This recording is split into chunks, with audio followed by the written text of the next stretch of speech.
ADD or ADHD, it's not a buzzword, okay? It's very real. It is legitimate. It is a neurological disorder, and it really just comes in sort of various ways, at various different strengths and levels in children and adults alike. No longer do we believe that we just grow out of it. Okay, it really is a concern of many families. And so in that, some of them look at, should I homeschool my child who has ADHD? And I've had people ask me that. And I've also had people being told that they do a disservice to their child if they homeschool them because they really should be in school and have an IEP, and that's really the only best way to support them. Oh, really? Look, over the years, I have worked closely with a number of children and teens with ADHD. And in that, I have seen that homeschooling can be such a great benefit, and it's not something that we should discount. And I want to share with you today my top reasons for why we should consider homeschooling ADHD.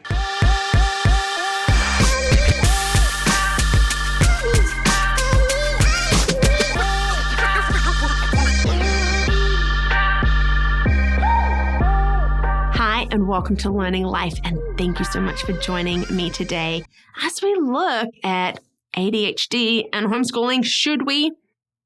Yes, I think that we should, if we can.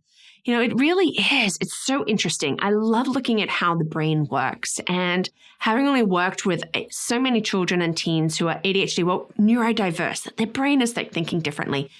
It is really fascinating. I've worked as a learning coach, as a classroom teacher for these amazing kids. It's highlighted really how they learn so very differently and need varying approaches. I do have some videos on ADHD, and you can check out those links below because it really is a fascinating subject. And I hope that you've watched them because it really is interesting. And I do thank you if you have watched them. I thank everybody for just coming and joining me in these videos. Thank you for your likes and subscribes and for being part of this learning life. Now, children with ADHD are not slow learners, nor do they all have learning disabilities. They just learn differently. And I think as we just sort of stop trying to categorize them and lump them all into the same box, that can really help, okay? It's varying. Now, there are times when that pressure of performing at school really does not work well for their education. It is really not good for their mental health. And for some of the children I worked with, homeschooling really would have been a great option for them. There were factors as to why they weren't. And so therefore, I had to work to support them in school and really coach them in what's going to work, how we can make this work. And especially for my teens, and a lot of them weren't actually diagnosed until later. This was new, and getting them to understand, this is how I think, and what we can put into place was really, really good. And so many of those things are easy to put in at home. And so there are many reasons why homeschooling ADHD is a good thing, and they make a lot of sense. And they are part of the reason why I do highly recommend homeschooling your child with ADHD if you can. But let's look at my 4 top reasons. Creating a structure that works for you. When you homeschool your ADHD child, you get to create something that works for you, a good structure. Okay, ADHD children need a structure to help them to know what's coming up. They need that routine. Even though they probably will tell you that they don't. I don't need that. I used to get that all the time. You need to write down exactly so you can, I don't need a list. Don't you? They do need that structure. And so when you have that at home, you are able to make that routine as rigid as needed or as flexible as needed, for your child. And so you can trial it out a lot easier as well, which is great. But I do want to say, remember that it's going to take maybe a longer trial time to see if it's going to work. So for our non-neurodivergent children, our non-ADHD children, you can maybe trial it for a week and really get a good idea if this is going to work. But many ADHD children actually really need to repeat a task more often to get it to stick. For example, we think a small child and you tell them, don't touch the oven, it's hot, it'll burn. And it usually only takes once for them to touch it and realize, you were right. And so they don't do it again. Really not so for an ADHD child. They might touch it at least 5-10 times, each time blaming the oven before they get it. Now, it's a bit of an overgeneralization, but it's really a great way to explain that they're going to need more repetition to make something routine, to get that going in. Oh, if I do this, this, and this. So we can't just expect to tell them once and they're going to get it. We're going to have to go over it and over it. And structure and routine is excellent for that. Individualized attention. This is what I like to call your very own, very personal IEP, Individual Education Program. So I love how you can individualize the curriculum, the time, the place to suit your child. And you can do this at home, working within what works best for them. Now, schools do have 504 plans and IEPs. And so there's all these things in place for whether you get a 504 or an IEP, and they work within the structure of the school. And they can work well if they are truly being followed.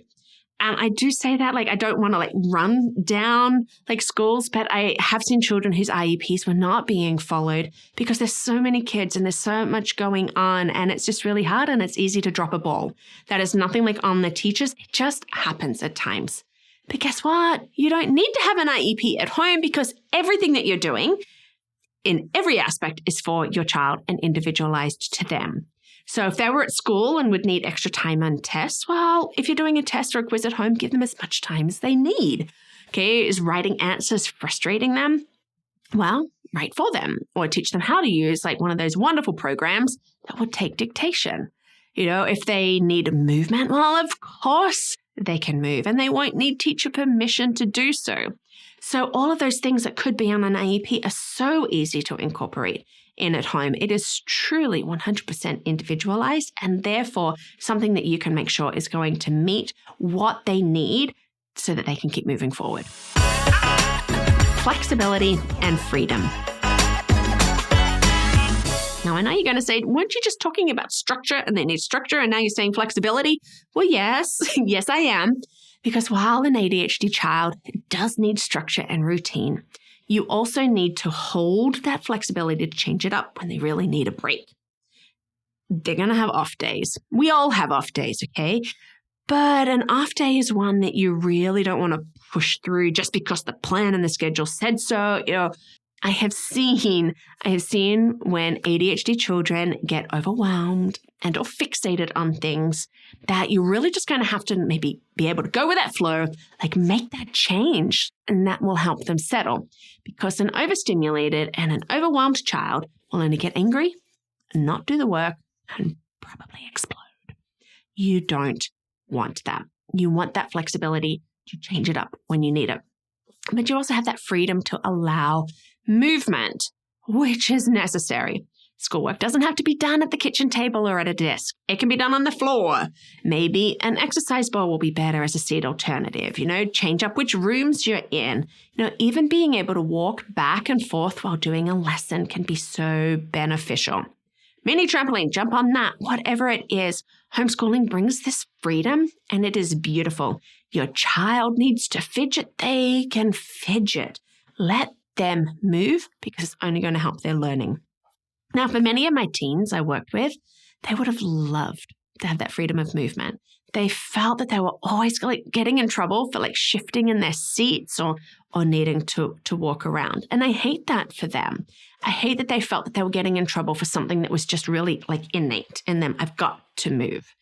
And being able to homeschool your child with ADHD is going to save them that frustration of having to just power through a schedule when they just need a mental break, or can provide that freedom of movement that they need.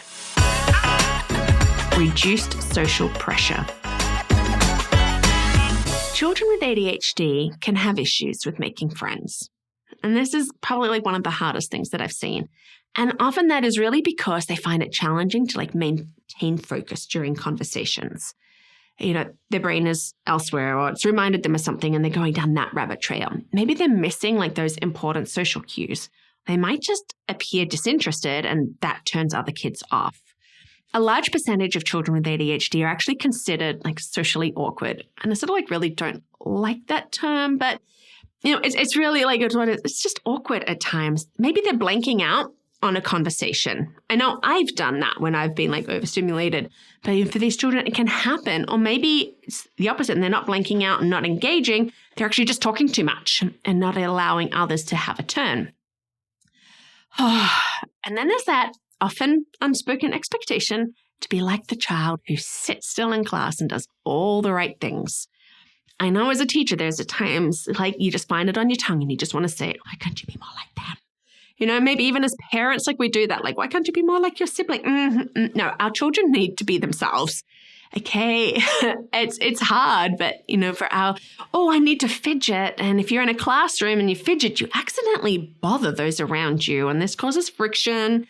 You can lose friendships. I've seen it happen. And I've seen many children with ADHD really not having friends because of that social awkwardness. And it just breaks my heart. But if we're homeschooling them, we can actually help them. Like we can limit that frustration of having to work around other children and distracting them. You need to tap your pencil. You can tap your pencil and you're not really bothering anybody. If you've got siblings, they can work in another room, right? You can also work on that social awkward side of things. Like you can actually really work on understanding those social cues, like practicing them, practice making eye contact, practice not taking over and over talking. We're allowing them to just be them. And in that, this can be very freeing for them and amazing for their mental health. Big proponent of that because many children with ADHD can end up, because I don't have friends and this, being isolated, and that can lead to depression. And I want them to be them. They have amazing brains that can think, like just some beautiful ideas that can come out. Like we got to let them be them. And so we can do this when we are homeschooling them. And these are just my 4 top reasons why I believe it's beneficial to homeschool your child if you can, right?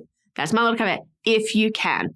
I know that not everyone can do it, and maybe that's because of work, or maybe that's just your personality, and you think, I just can't do it. I don't want to fight with my child. I get that. You have to do what works for you. I have watched children struggle in school, children with ADHD, struggle in school, even though you really are doing what you can for them. And usually it's because of their impulse control, etc. I remember one student that I had who just constantly had to move, and I could see the signs. He needs to get up and walk. And so I'd just knock over my water. Again, so clumsy. And I would give him a list of how many paper towels I needed, and he could walk off and count them out and come back. And being able to do that just really helped him. Now, again, I could do this because it was a small class. It was a private school, but it was that was easier. But when you have a class of 30, it's not always easy to be able to do what you can for them. I have seen children with ADHD do really, really well at school. And that is true, especially if IEPs are being supported and they've got that great support of parents at home. You know what, they're going to flourish. And I have also watched and seen children with ADHD flourish at home. I have just seen how it just really rises up in them, that they are learning, they're learning how they learn best. They've got all this freedom of movement and everything. This is so good. It will depend on your child, and it will depend on your temperament if it is going to be a big, good fit. But no, seriously, don't discount homeschooling your child if they have ADHD because you have been told that they need an IEP, they need to have one, and all that a school can offer. Because I truly believe that you can offer all of that at home and then some. Well, thank you so much for watching today. Thank you for being part of this learning life and just checking out these videos. You can help me get them out. You can do that by becoming a champion. So check that out at patreon.com or at my website where there's other cool things. LearningThis.Life.